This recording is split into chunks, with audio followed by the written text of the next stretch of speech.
I get it. Scrolling through endless listings, you see a laptop that looks like a dream machine, but when it finally lands on your desk the screen is dim, the keyboard feels cheap, or the battery quits before lunch.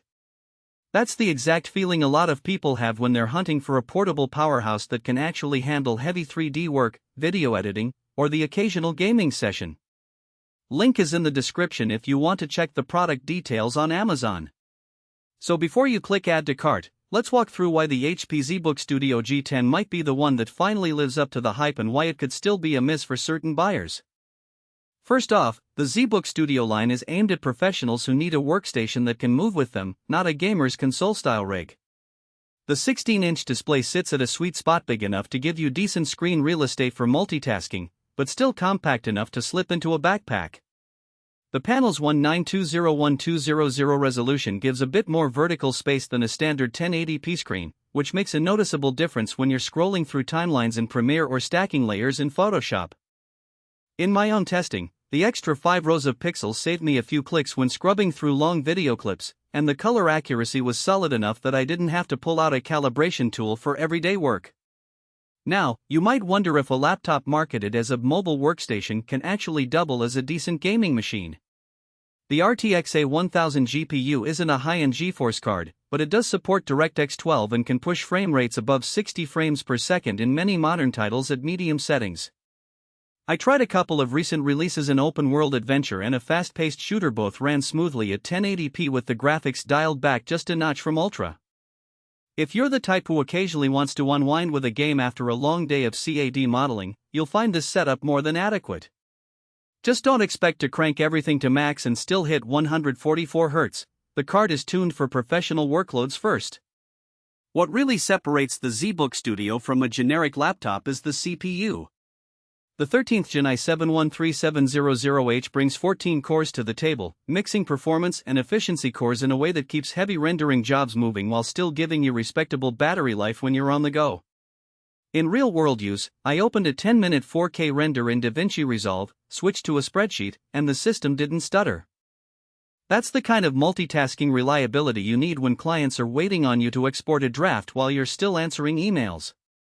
Speaking of battery, this is where the hidden trade-off shows up.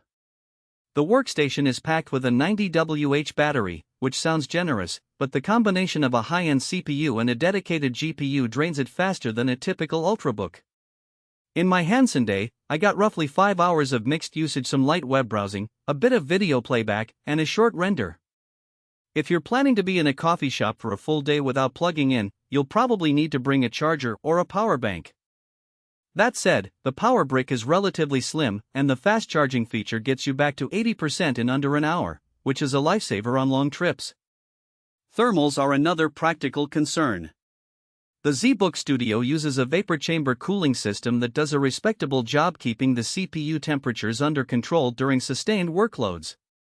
I ran a stress test for 30 minutes with a 3D render, and the fan stayed at a moderate hum, noticeable, but not distracting.